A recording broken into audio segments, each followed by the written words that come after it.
The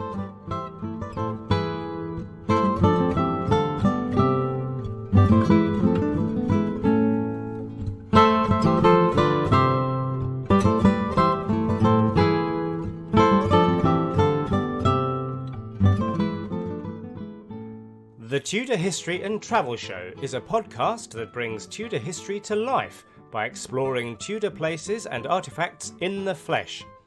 You will be travelling through time with Sarah Morris, the Tudor travel guide, uncovering the stories behind some of the most amazing Tudor locations and objects in the UK. Because when you visit a Tudor building, it is only time and not space which separates you from the past. And now over to your host, Sarah Morris. Hello, my friends, and welcome to this extra special episode of the Tudor History and Travel Show. Now, before we get into the subject of today's show, I just want to give a mention to my latest project. If you haven't noticed, I am now on Clubhouse, which is a new social media app. But the thing is about Clubhouse is it is all audio and it is all live. And I'm on there currently with three of my fellow bloggers and vloggers and podcasters. That's Philippa Brule from British History Tours, Catherine Brooks from the Tudor Tracker, and Katharina Marchant from Reading the Past. And together we have started the Tudor History Club alongside the History and Culture Club. And throughout the week, we are running rooms based on a particular theme. A lot of it, I have to say, is around Tudor history, although not exclusively. And if you are a member of Clubhouse, then you can come on, join our rooms, hear us chatting live, and even join in the conversation. Now, currently, Clubhouse is for iPhone users only, although be assured, I am told that there is a 90% chance that this will be now available to Android users by May, so not too long to wait. And you have to, at the moment, get onto Clubhouse via invite only. Now, if you are wanting to get an invite but haven't yet got your hands on that one, then do check out my social media channels, both my Facebook group and my Instagram channels, where from time to time I get underway a invite feedback chain, a giveaway chain, and you can join in and put in your request for an invite. So look out for that. And we are having loads of fun over on Clubhouse. It really is quite a unique platform, and the interactivity and the fact that we can chat live makes for so much fun. So I do hope to see you there if you are not already on the platform.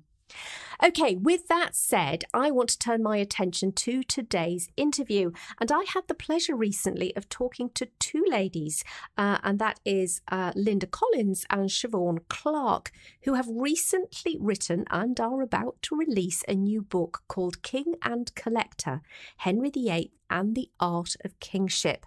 So, I'll leave Linda and Siobhan to introduce the book for themselves. So let's go straight over and join in the conversation. So hello, Siobhan and Linda. Welcome to the Tudor History and Travel Show. Hello, Sarah. Lovely to be with you today. Yes, hello, and thank you for inviting us. Oh, you are most welcome. And it's going to be a real treat today because you two ladies have a new book out called King and Collector, Henry VIII and the Art of Kingship. Now, I love art, royal collections, so I think this is going to be a smorgasbord of delight for us to enjoy today. And I'm looking forward to hearing all about the book and your research and your conclusions. And that's what we're here to do today. So maybe I could just kick off before we get into the book to allow you to introduce yourself for those people who maybe don't know you. So maybe, Linda, you want to go first? Fine. Well, I'm Linda Collins, and working with Siobhan, this is the second book we've done together, and we have another one in the pipeline as well. I worked for the Royal Palaces for over 20 years, so very close to all the things we're talking about. And I loved every minute of it. So it's become more of a passion than a job, which is fantastic. Oh, it sounds lovely. Siobhan, what about you? What's your background? So, yeah, my name is Siobhan Clarke. I've worked for Historic Royal Palaces for 20 years. So, like Linda, 20 years experience. And this book is actually my third book. My first one was A Tudor Christmas, written with Alison Weir. So this is my second book with Linda, and as Linda explained, we're now working on the third. And we both feel that the partnership works really well for us because Linda's an art historian. And an accredited lecturer with the Art Society. So she brings a wealth of experience on the art side, whereas I focus on the history. So we find that together it works, and we enjoy working as a partnership. Mm-hmm. What a perfect blend that is. And having worked in a writing partnership myself with Natalie Gruniger, I know what a joy it is when you find that perfect sweet spot of complementarity. And it really, because writing can be a lonely business when you're on your own, can't it? So what a wonderful thing for you both to do. So let's talk about the book. So as I say, it's called King and Collector, Henry VIII and the Art of Kingship, published by the History Press. So, how did the inspiration for this book come about? Why did you write it? Well, I would say we started to write it because the book we did last time was principally history. And I'm an art historian. I love the art side. And we suddenly looked through books that were available. And there's very few that cover the art and the history together. So we thought this is a partnership made in history here. I can spend my time looking at wonderful paintings, and then Siobhan can spend her time weaving the history around the time as well. So we both sort of fell into it as such, and it's worked incredibly well because we're both doing what we love. I was reading a little bit about your book, and I think one of the things, and this may be part of the answer to the question I'm going to ask next, which is really what it's all about. But I was interested when I was reading about the book. The blurb was saying about how Henry used art was not necessarily for the sake of art in itself. It was for storytelling. So maybe you could talk us a little bit around that. You know, what people can expect from the book. What, as a broad brushstroke, what's the book going to tell us about? So it is a book about art, but it's about the stories within and around each artwork. And I think that's very apt because that's what interested Henry. He wasn't interested in art for art's sake. He was interested in storytelling and using art to push forward his political agenda and his pursuit of glory and magnificence. And it's also all taking part in the early 16th century, which is a really pivotal moment in the history of English art, where you see all this influence coming in from the Renaissance and more continental artists coming over. And Linda will be able to explain a bit more about that. But I think it's a really interesting time when Henry starts collecting. We're also conscious that perhaps a lot of people, Henry's famous for so many things, but he's not particularly famous as an art collector. And so people might not be aware that he was a great patron. When I show people around at Hampton Court Palace, I'm talking about the paintings then. So again, that goes back to what we were saying earlier, in that that's one of the reasons why I suppose we wanted to do the book. We're both used to talking about the stories within paintings and trying to relate that to the visitor and using art as a gateway to the history. So it just makes sense really to weave a book around what we've been doing and to use art to tell the story of Henry's life, because storytelling was very important to the king. I'm not an art connoisseur, but I do appreciate looking at beautiful paintings. But the fact that these paintings tell a story of Henry and Henry's life and reign, I think makes it even more interesting. And I think one of the things was we had a bit of a pre-chat before we got together to think about what's the best way to unpack this and talk about it.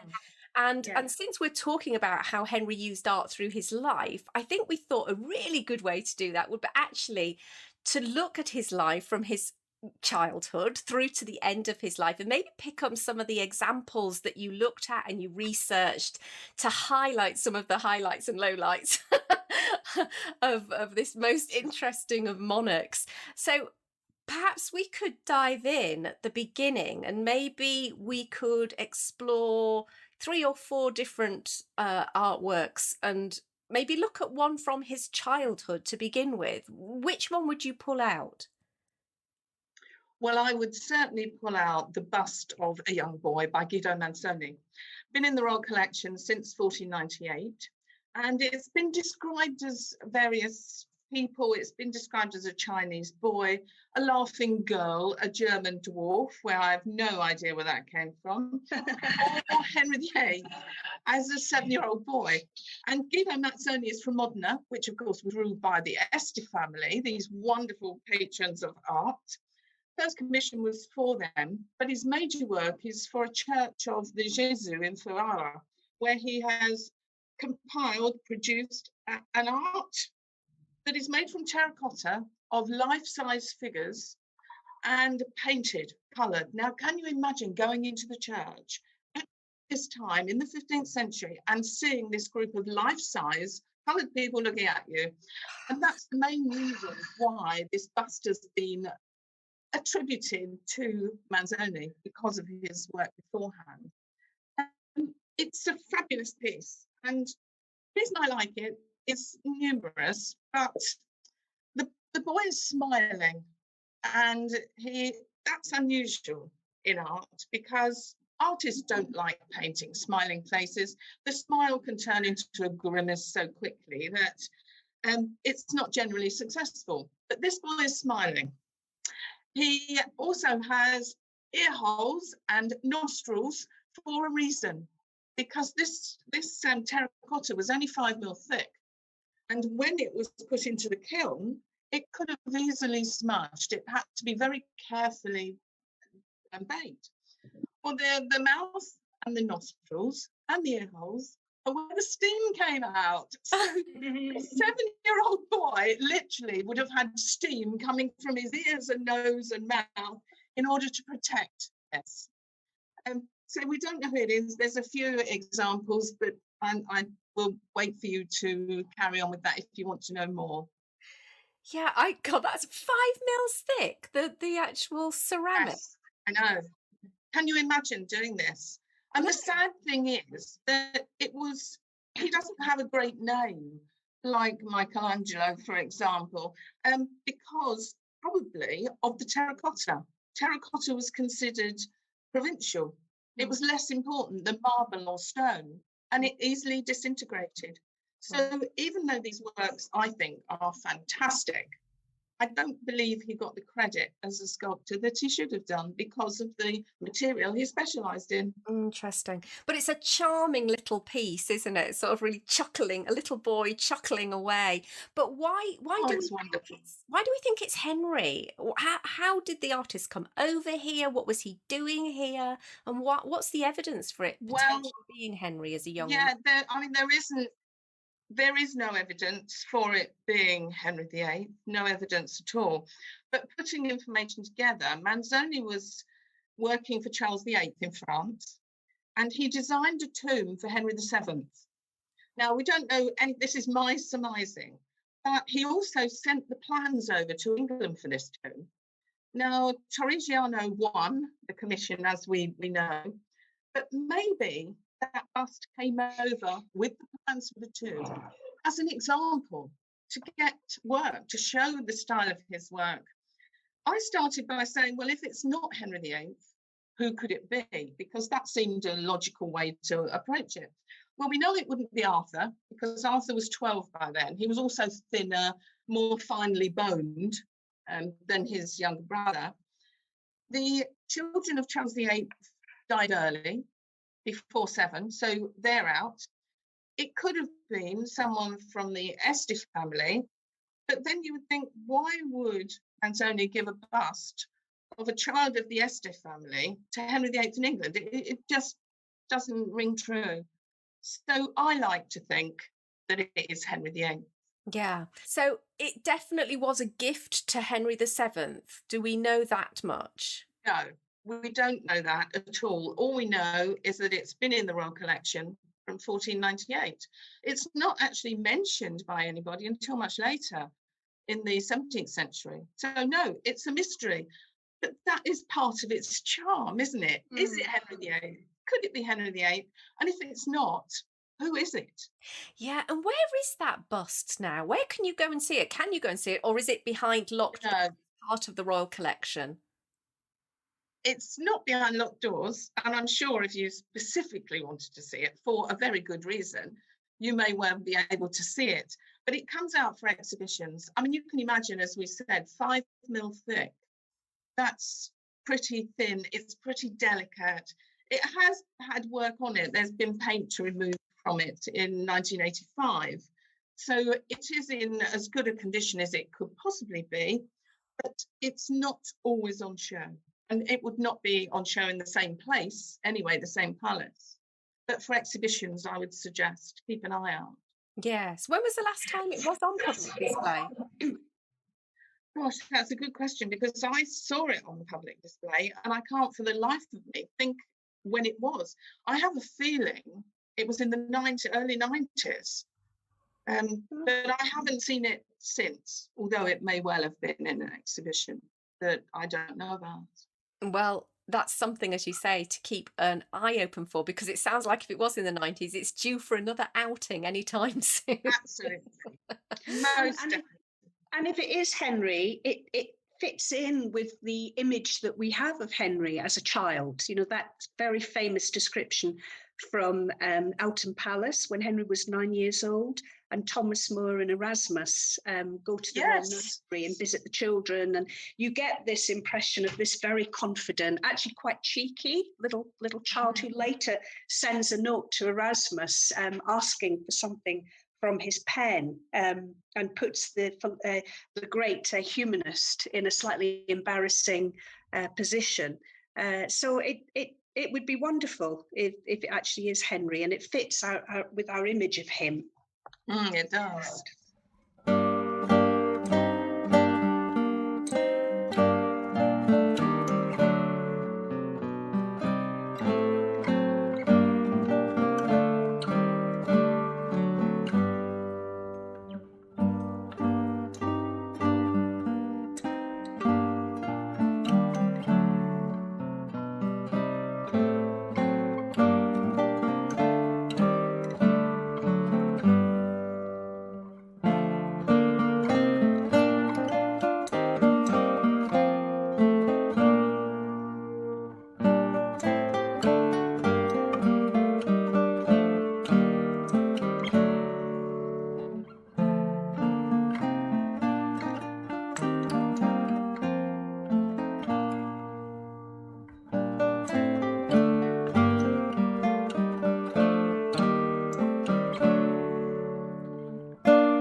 So, of course, we've been talking about Henry VIII as a little boy, and he wasn't at that stage, of course, a patron or a collector of the arts, but the boy became a man.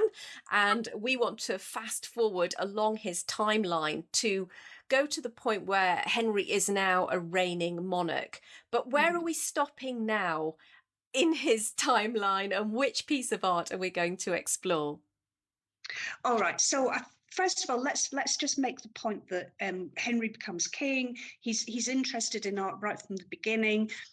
He commissions Torrigiano to come over, a great Italian artist, to come over and prepare a tomb for his parents, Henry VII and Elizabeth of York. And he's very interested in getting artists from Europe to come to England. But where we're actually going to stop next is 1520. Henry becomes king in 1509. So we're moving forward 11 years. He's a young man in the prime of life, a great golden Renaissance prince who grew up with very strong ideas about chivalry. His personal hero was Henry V, and of course he dreamed of one day ruling France. He has two great rivals, Charles V, the Holy Roman Emperor, and Francois Premier, the French king, both much more powerful than Henry, both young, both Renaissance princes. There's a lot of rivalry between the three of them. Henry has the advantage only in one thing, and that is that he's being wooed by both sides. Otherwise, he doesn't have any advantages. England is very much a subsidiary power at the time. So by around about 1518, Cardinal Wolsey, Henry's right-hand man, is actually promoting diplomacy rather than warfare and trying to arrange pacts between these three great European princes. And the Field of the Cloth of Gold is essentially a summit meeting or political conference between Henry and the French king. And it takes place in 1520 in France. England still has territory in France at the time. We still have Calais. So the place chosen for this meeting is Guines, near Calais. And what it means is that Henry will be able to arrive with his entourage, which was in the region of 6,000 people, ranging from nobility through gentry, servants, heralds, minstrels, a whole, all kinds of staff accompany the king. And it means that they can come over and immediately set up their base in Calais and bring with them everything that they're going to need when they come to France. So they won't have to ask the French for anything. So it's a huge administrative operation, which is handled extremely well by the brilliant Wolsey. So that's something that he's very good at, putting together this operation. And the two kings, Francois also brings an entourage of around 6,000, and the two kings arrive with their entourage in June 1520 for it's roughly about 2 weeks, this summit meeting. And what I love about the painting is there's just so much going on. And one of the most significant things that, in fact, that probably stands out more than anything else is the temporary royal palace in the painting. So it's called the Field of the Cloth of Gold because the idea was that you would look down from the hills above and you would see a whole area, a valley of gold from the tapestries and fabrics and expensive materials laid out across the tents. So most people there are staying in tents, but not Henry VIII. He doesn't, even for 2 weeks, he's not going to stay in a tent. And so he builds this amazing palace, and we can see it so clearly with stone foundations. And then they used wood, timber and canvas to construct this amazing building, which even had stained glass windows. It had real windows, a chapel inside, and they brought over tapestries and furnishings, all the highest quality to decorate the inside of the palace. So it's just so typical of Henry that everything has to be done in style, and all the entourage that he's brought with him, they're all going to be entertained and fed to the very highest level. So I mentioned that they brought everything with them, that would include glassware and plate, all the food that they're going to need, including livestock and vast quantities of fish, the wine, the beer, and of course, bread is fundamental. And they even constructed their own bread oven and brought equipment to brew their own ale. Because both the French bread and ale was considered of inferior quality. And as I mentioned, they wouldn't want to ask the French anyway. They want to be self-sufficient. Cool. So it's a huge undertaking. And we can see it all happening in this painting. We can see the palace, we can see the brick oven, where they're baking the bread. We can see an amazing wine fountain that ran with wine constantly, and the little figures these little Tudor people who have been helping themselves to the wine, getting drunk, falling asleep, being sick, quarrelling.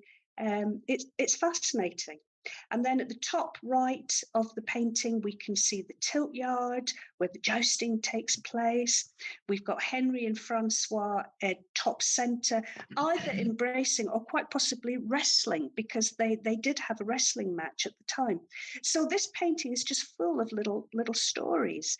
We can see Henry arriving with his entourage, the cardinal riding beside him. And this man is... the cardinal is incredibly wealthy and powerful, and yet he chooses to ride on a donkey. I think it's a donkey, or is it a donkey, Linda, or a mule? I'm not sure. But anyway, I've always said donkey, but who knows? He's not on a horse, and he's also not wearing his red cardinal robes. So he's decided to present himself as a fairly humble churchman, and not for the wealthy statesman and powerful statesman that he really is. And we can actually identify some of the people in the entourage as well. So, for example, Henry's brother-in-law, Brandon, we can see him riding behind the king, and he actually looks a lot like Henry, which apparently he did in real life. But interestingly, the figure of Henry is not the way Henry looked in 1520. The painting was done 20 years later, so we think it dates from around 1540, not 1520. And the Henry that we see in this painting is based on the older Henry. So Holbein's image from 1537 has been replicated here. Also, there's a very intriguing thing about this painting, the fact that Henry's head has been cut out, the little circle around the king's head. Yes, you can see that if you get really up close and personal with the painting, can't you? You can see that little... Yeah. What's going on there then? Well, we don't know for sure. There's just different theories. So one theory is that during the Commonwealth, in the midst of the English Civil War, after the execution of Charles I in 1649, they were obviously selling off the vast amount of the royal collection. And one theory is that the king's head may have been removed to stop the painting being sold, because it wouldn't, just wouldn't fetch the same value with that piece missing. And there's another theory that it was removed by Spanish envoys who'd come to the court of James I in the early 1600s, and that the idea is that they'd quarrelled with the king, and they did this because they were aggrieved. So I don't really know. I think if I had to choose, I'd probably go for the theory that maybe it was to stop the painting being sold, because clearly somebody kept it safe and then the head was returned. Yeah. Unless it's a different head. I was going to say, do we know if it's the original? Has anybody analysed that? No, there is work going on at the moment, because I think there's a change to it being a Netherlandish artist. So I think we have to wait for that one. Oh, so it's all an ongoing. We like that. A little something to look forward to. As it is in art. But I'd love to ask a couple of questions actually about, first of all, as you point out, it was painted in the 1540s, so towards the end of Henry's reign. Now, just very recently, I was in a chat room on Clubhouse, which is a social media platform, and we were talking about this painting, and somebody said, well, why was it painted then? We didn't know. We were all just speculating. Do we know why? Did Henry have a set of portraits commissioned towards the end of his life that might have been looking back on his highlights? Do we know why then? particularly and not at the time, for example, because the event was famous in its own lifetime, wasn't it? So any theories or thoughts on that? Not from me. I don't know if Siobhan has. The fact that there's 20 years in between, the only thing I can think of is that we don't know for sure that Henry commissioned this. And there was a remarkable number of accounts of the event, which were so detailed that it was possible to put together the painting 20 years later and know that you're pretty well correct in what you're doing. I don't know. One thing else we don't know is, were there other copies? And that's something that's not been, if they're lost, we wouldn't know of them. We lost so many pictures during that time, just simply, it was 500 years ago. So all we can go on is what we've got. So I have no theory as to why it would have been painted 20 years later. I don't know if Siobhan feels it would have bolstered something in Henry's life. It would have made him more important. It would have brought back his youth. And that is certainly a possible. What do you think, Siobhan? Is it to do with the fact that he was... No, that wouldn't make sense. I'm just thinking of him being at war again with France, but this is a painting about peace. I'm afraid I don't really know. But then, as Linda said, we don't even know that it was Henry who commissioned it. And all the other thing we don't know is maybe he did have similar paintings after the event in 1520 that have since been lost. Maybe it wasn't. Absolutely. Maybe it didn't take 20 years for it to be commemorated in paint. Because it could have been a copy of a lost original, for example. Yeah, exactly. Good thought. Interesting thought. Yeah, absolutely. And I'm really glad you highlighted the fact that the Henry that appears on the painting is an older Henry. So it is in line with the period of time it was actually painted. I can picture the figure, but I hadn't really kind of thought about the fact, that is the Holbein Henry, isn't it? It's not the young Henry, the young, slim, handsomest prince of Christendom Henry. And also, if you look at the painting that goes with it is the embarkation from Dover, which we also have at Hampton Court, and I'm sure that will be part of the exhibition. And that shows the ships leaving Dover, and Henry appears on one of the ships, his flagship, the Henry Gracedieu. And the figure, you have to look really closely to see Henry, but he is there standing on the ship, and he's even standing in the Holbein pose on the ship. He is. It's unmistakable, isn't it? And those two paintings were painted at around the same time? Yeah. Interesting. Yes. Yeah, interesting. And I love also one just other thing that I think if you go and see it that you really notice is that Henry is picked out in gold. He kind of shines in that picture in the entourage. So it's like there's a spotlight coming down on him and you can't miss who he is. But what a fascinating painting that is. And as you point out, Siobhan, both of those paintings you've mentioned, the Field of Cloth of Gold and the embarkation at Dover, are at Hampton Court Palace and should be in the exhibition, hopefully COVID allowing, soon, very soon, I understand. Yes, we're hoping that it will open in May and run until, I think it's September. So there's the whole summer if people want to come to, they've got the whole summer to come and visit.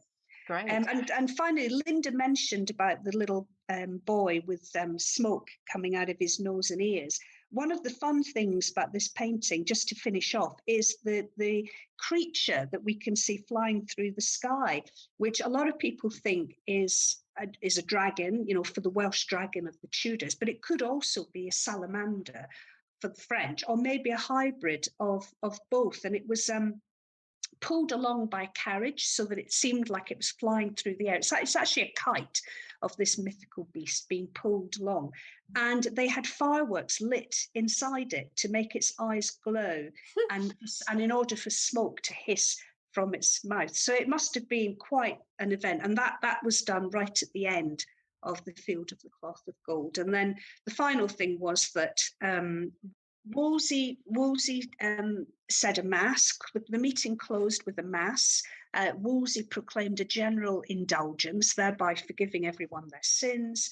And then they come away from this glorious magnificent event, hopefully to have achieved lasting peace. But of course, it doesn't work out like that. They're at war again within 2 years.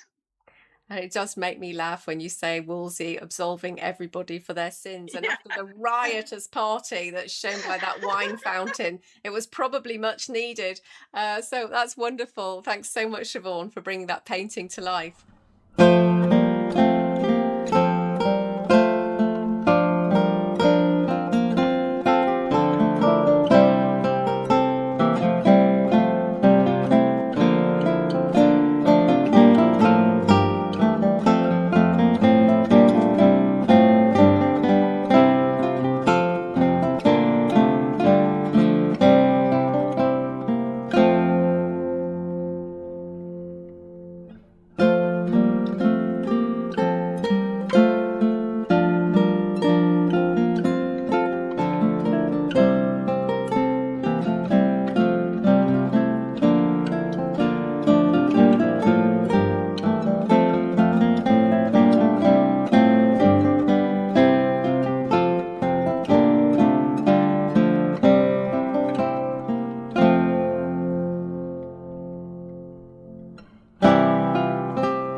Before we go any further, if you enjoy these podcasts, did you know that you can support my work by becoming a patron of the show for as little as $1 a month?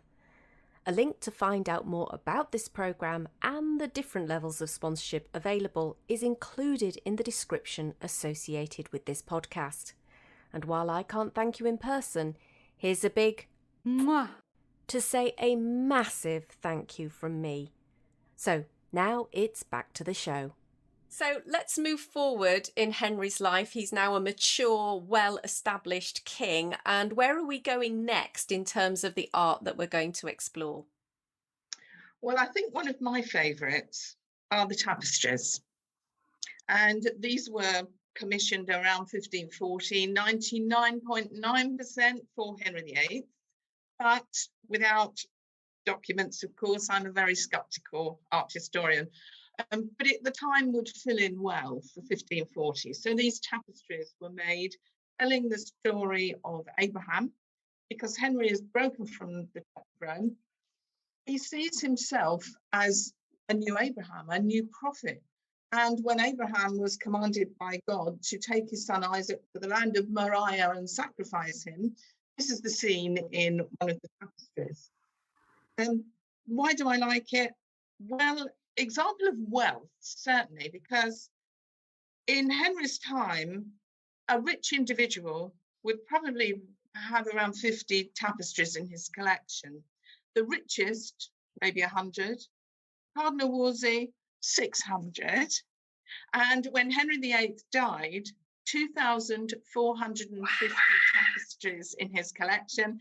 If you laid them end to end, it's estimated that they would have run a full colour story for 4 miles. That's amazing. And this is when you imagine also that tapestries were more prized than paintings.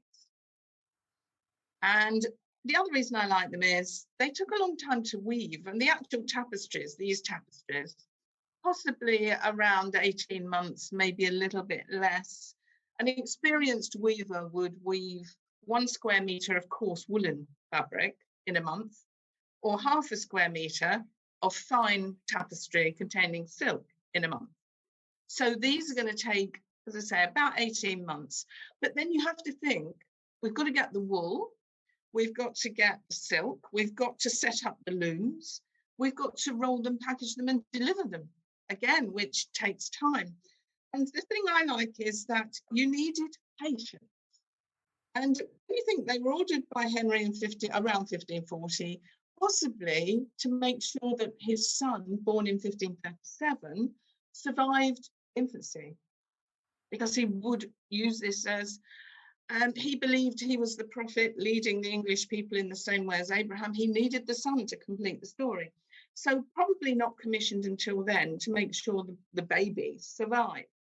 But then he had to wait. And this is what I find amusing. So ordered around 1540. 1540, he married Anne of Cleves. He was married to Anne of Cleves. 6 months later, he was divorced. He married Catherine Howard. 18 months later, he ordered her execution. He married Catherine Parr at Hampton Court in 1543. The tapestries had still not arrived. Now, I think this is wonderful because they arrived 1543, 44, but then 3 or 4 years later, he's dead. So he was only able to enjoy them for that really short period of time. So it takes a lot of patience to order tapestries like that. It certainly does. It puts our modern day issues with ordering. I've got a sofa on order at the moment, and they told me it would be 3 months, and that seems like forever. So goodness knows, that's really funny. Exactly. All that happened in his life while these were being woven. No Tudor Amazon in those days, unfortunately. They are incredible works of art, and I love them. Another reason I find amusing in the tapestries is that we have to remember that these are a set of tapestries ordered for the King of England. There were other copies, I believe, made from the same cartoons, but these are probably the most valuable and expensive tapestries made in the Kempeneer workshop. So you set your loom up, you have between 5 and 6 men along the bottom of the tapestry weaving it for a period of probably around 18 months, maybe a bit less. The most important tapestry is the sacrifice. And this is because people would have known, it would have been a conversation piece, but also for other reasons, things like the baptistry doors in Florence, where people often mark the beginning of the Renaissance. The scene given to the artists competing for the door commission was that scene, the sacrifice. So it would have been a very known and conversational piece. So important. The weavers were paid according to their skill. And one thing I should say also, that somebody asked me once, was it 5 weavers or 6 weavers on each tapestry? He said, well, if you think about it logically, they have to pass all this between themselves, the threads between themselves, depending on the length of their arms. There's no other logical way to think about it. If you had short-armed men, you probably needed another one.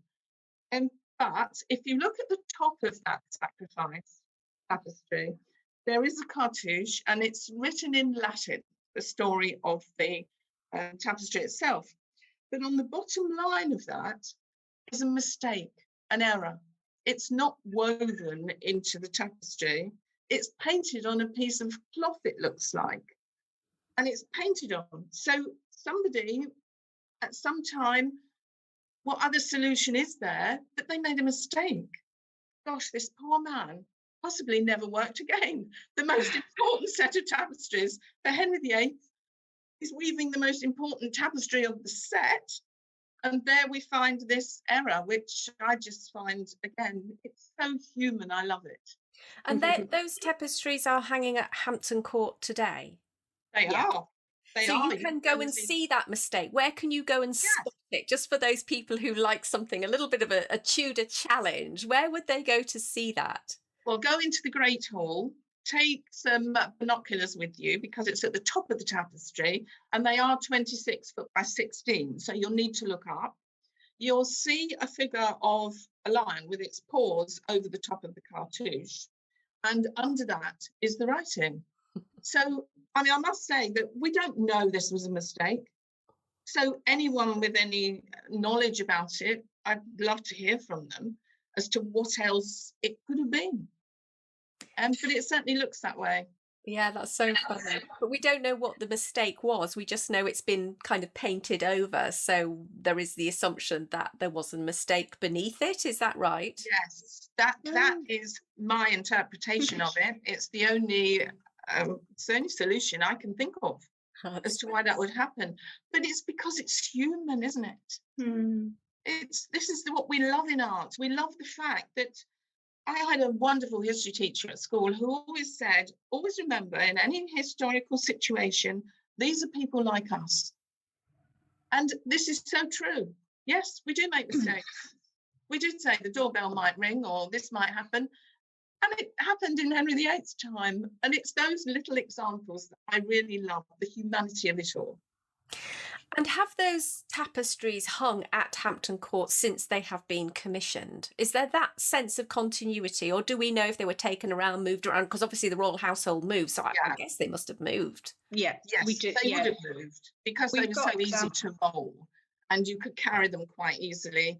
And because they were warm and because they were prestigious. You know, you could put a painting up, but it's not going to keep you warm on a February night.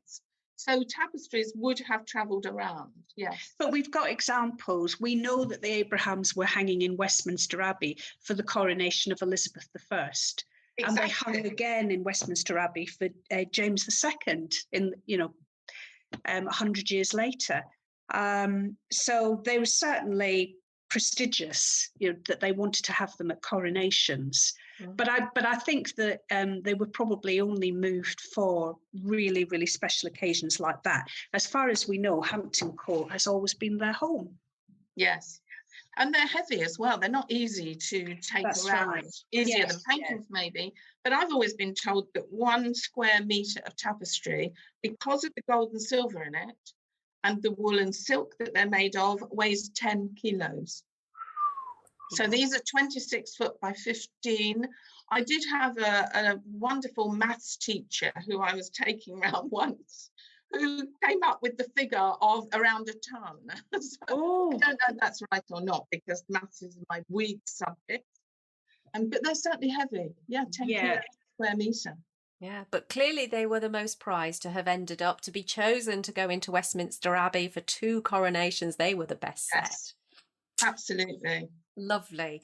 Okay, so thank you so much for that. And of course, I love the fact that you can still go to Hampton Court and you can still stand in front of them and you can gaze upon them. And that is a miracle. And I just adore that fact. The biggest thing I think to invite your listeners to remember is that we have different words for tapestries then and now. These tapestries were woven, not sewn as we would consider maybe a tapestry today. And they're woven between 18 and 21 warps to the inch. So that weaver, and they were all male weavers from what we can understand, and paid according to their skill as well. The man who wove the sky was paid a lot less than the man who wove the faces. But it would take that weaver, he'd have to weave through 18 to 21 strings of that loom to produce 1 inch of that tapestry. And it was an international, now we're talking about Europe and things. It was a European adventure because the best wool came from England. So Ashley would have provided the wool that was then sent over, possibly, or Spain, the best wool. The silk came from Venice or Cyprus, and the silk came from Italy or Spain. So this is a European adventure. And yeah, they were expensive. They would have cost at least £1,500, about the same as a battleship, a fully fitted battleship. Well, when you describe where the raw materials are coming from and the amount of intensive labour, it's not surprising that they cost as much as they did. But no, fantastic. And they weren't sold. That's the big thing. During the Civil War, they were not sold. Cardinal Mazarin wanted to buy them, but they decided that they were to be kept, and they remained, of course, in the royal collection up to today because of that. They didn't go abroad like many other works during the Civil War. Yeah. So sorry, a bit perhaps over enthusiastic there, but they are wonderful. There's a wonderful amount of detail in that, and as I say, you can stand in front of those tapestries for ages to appreciate them. So I heartily urge people, if they haven't, to make a beeline for Hampton Court. I can't imagine there are many people who, if they haven't been to England, haven't been to Hampton Court if they love the Tudors, but look out at those tapestries.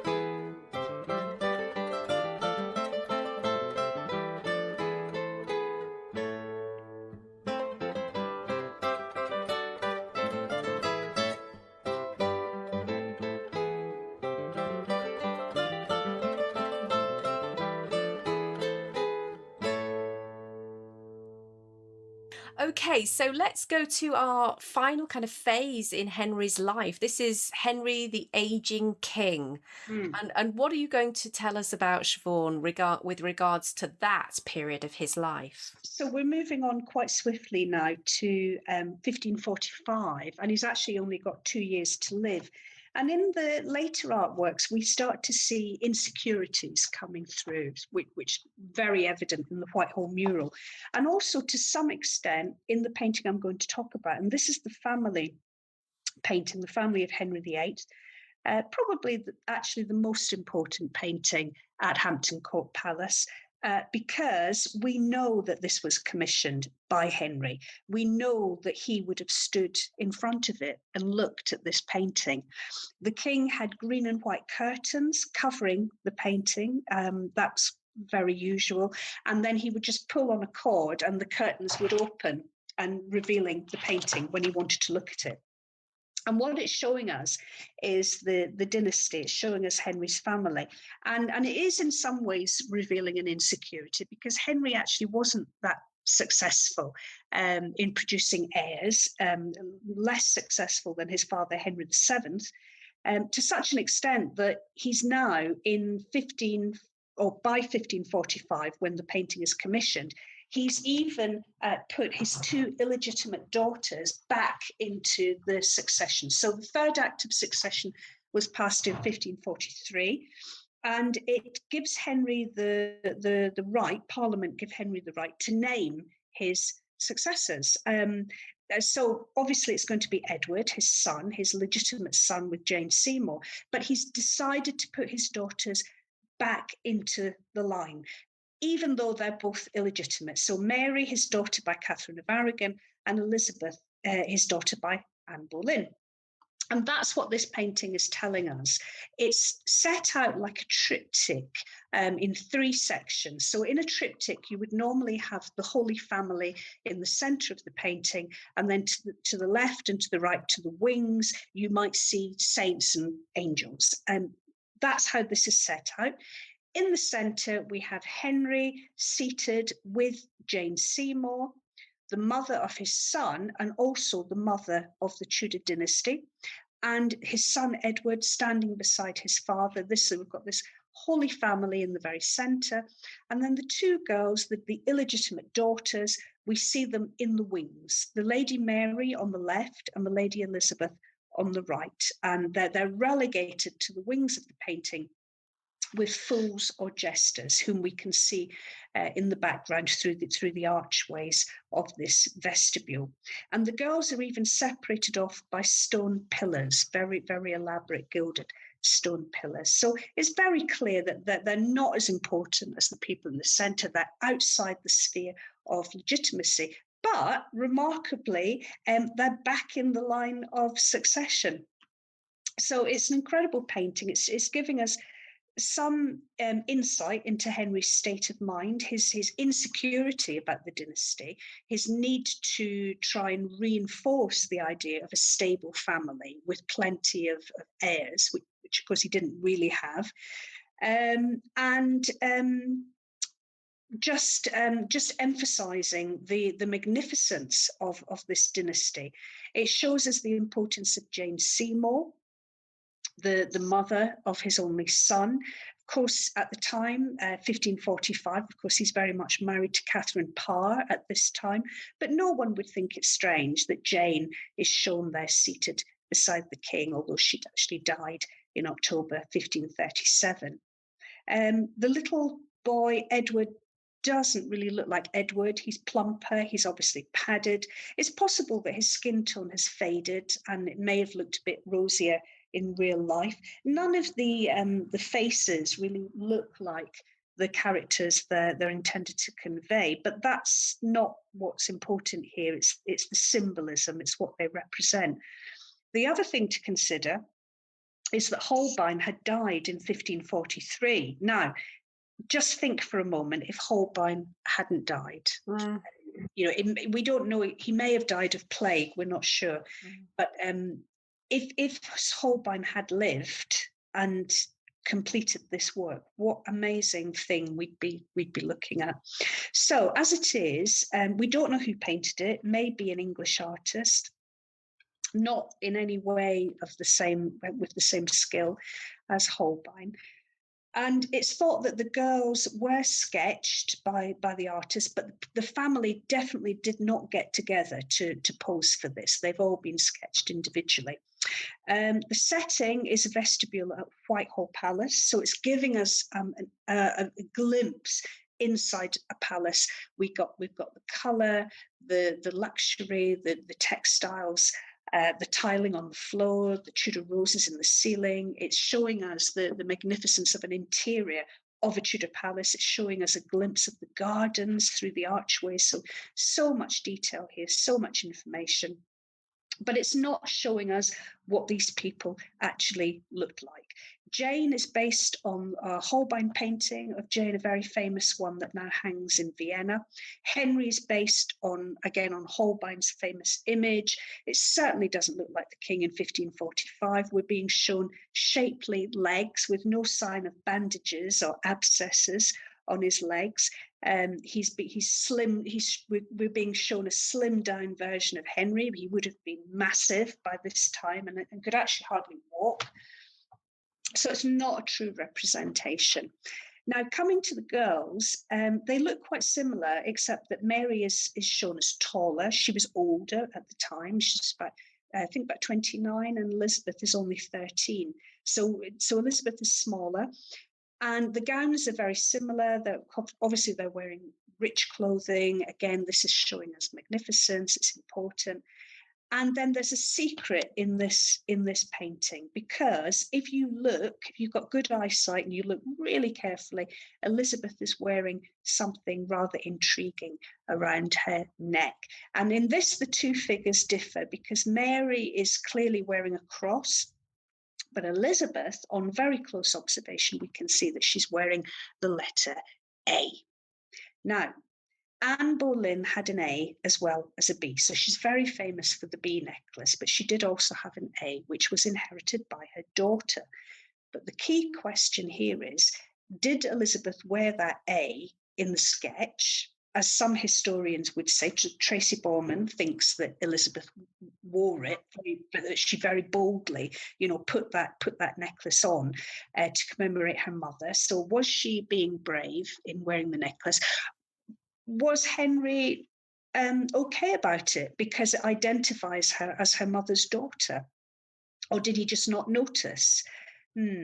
My own feeling is that that A was added later when Elizabeth was queen, because we know that the painting was hanging in the presence chamber at Whitehall in the reign of Elizabeth. And to me, it would make sense that the A, which Elizabeth certainly owned, that the A was added in her reign. I don't think Linda agrees with me on this, do you? But you can say what you think. But no, I have no thoughts, Siobhan. No, you carry on with that one. But Tracy thinks she wore it, so there's different theories. But it's fascinating that she is wearing this A necklace. Yes, it's always been one of the things that's intrigued me. I wasn't actually sure definitively whether Anne Boleyn had the A and Elizabeth had inherited it. Where is the evidence for that? Is it in some letter? Is it in some inventory associated with Anne Boleyn? Do we know? Oh, it must be listed in the inventories in Elizabeth, because Elizabeth inherited some. I think it's virginals from Anne as well. The virginals, which are in the V&A. Yes, so it's right. Just from possessions from Elizabeth's own inventories. There are certain possessions that she would have received from her mother. And it's wonderful, as you say. Again, you can go and stand there. You can go and see that A necklace around Elizabeth's neck. So, for those of you who haven't been, that's something to go and specifically look out for. But I think it's that one of those very rare connections that we see Elizabeth referencing her mother, and it very, very rarely happens. So it's just amazing to see it there captured in that painting, I always feel. Yeah. And also, I think what I'd like to tell visitors when they look at this painting is, obviously it's all about the dynasty, and Henry's hand is resting on the shoulder of his son. So clearly, this is how it's going to be. He has made provision if the unthinkable should happen and Edward died, provision has been made for the girls. But the irony is that his true heir, obviously, is not his son. It's his daughter, Elizabeth, who stands there on the right, who at this point, nobody really thinks she's going to ever come to the throne. And yet she does. And her long reign will provide all the peace and stability that England needs. The arts will flourish. We'll see the religious settlement that she provides to the Church of England, the defeat of the Spanish Armada, and this golden age that Elizabeth will reign over. A brilliant, he couldn't have wanted a better heir and successor than his daughter Elizabeth, and he just doesn't know it at this time. It's a tragedy, isn't it? But I love the description. So we've seen possibly Henry captured as a small boy in all his innocence, without an agenda, a kind of potentially a very authentic, fun-loving, mischievous young boy. And then we see you've described the art of the adult king, where it's all about glory and aggrandizement and comparison of himself to these religious paintings and icons and stories.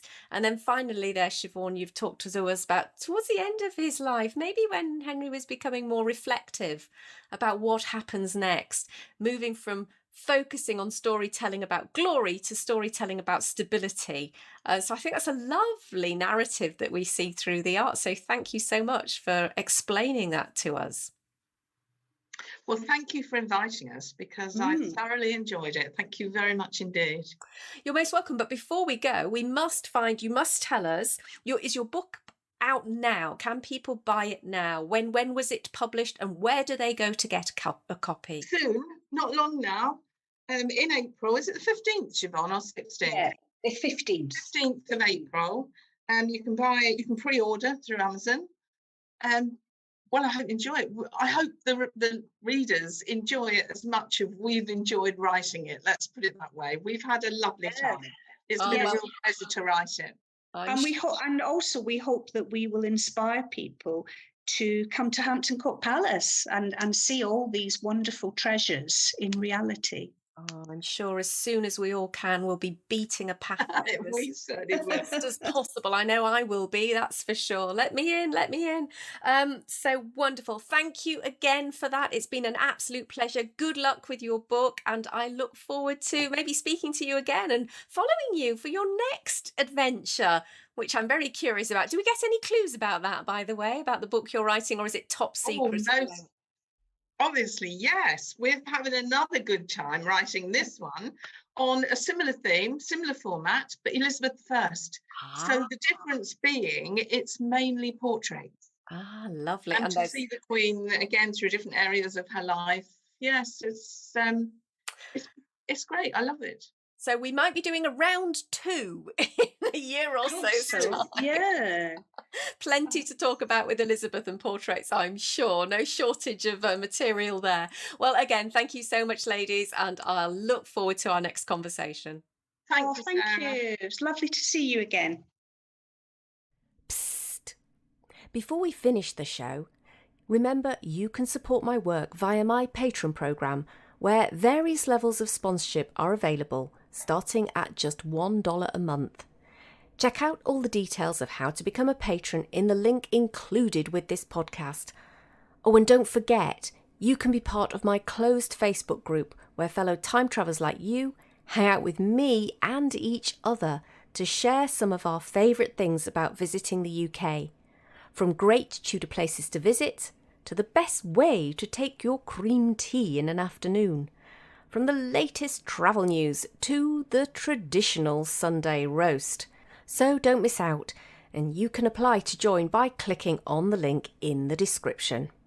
So now it's back to close the show. Well, that's a massive thank you from me to both Linda and Siobhan for sharing those stories of Henry VIII as a collector and patron of the arts. And remember that you can see some of those pieces today at Hampton Court Palace, including the tapestries and the picture, The Field of Cloth of Gold, and the other sister painting that was mentioned, The Embarkation of Dover, both of which are likely to be featured in this year's postponed exhibition at Hampton Court Palace about the Field of Cloth of Gold. So that's something for us all to look forward to. Well, we are coming to the end of this extra special podcast for the month of April. Just before I go, of course, I'd love to say a massive thank you to all my patrons who continue to support my work here at the Tudor Travel Guide and help to keep the show on the road. I have an itinerary of places that I am hoping to get to over the summer, and as COVID restrictions continue to be eased here, it looks like they may well be happening. So keep your fingers crossed, because we'll be visiting some really wonderful, interesting, fascinating places which are steeped in Tudor history, and I can't wait to share those stories with you. And in the meantime, just one final reminder of my most current project, which are the live chats that are currently going on Clubhouse. If you want to join Clubhouse and are not already a member, then look out for my posts over the weekend on Instagram and in my private Facebook group, where I will be inviting people to connect with me directly if you are looking for an invite to get on board. But remember, it is iPhone only at the moment. Android will be coming very soon, hopefully in the month of May. Okay, my friends, well, that is it for today's episode. Thank you so much for joining me, and I look forward to catching up with you again, actually, very soon in the next episode of my Travel Essentials series. So you'll be able to catch up with that in just a week or so's time. Okay, until then, have a great time wherever you are in the world. Lots of love to you, and I look forward to seeing you on the virtual road again soon.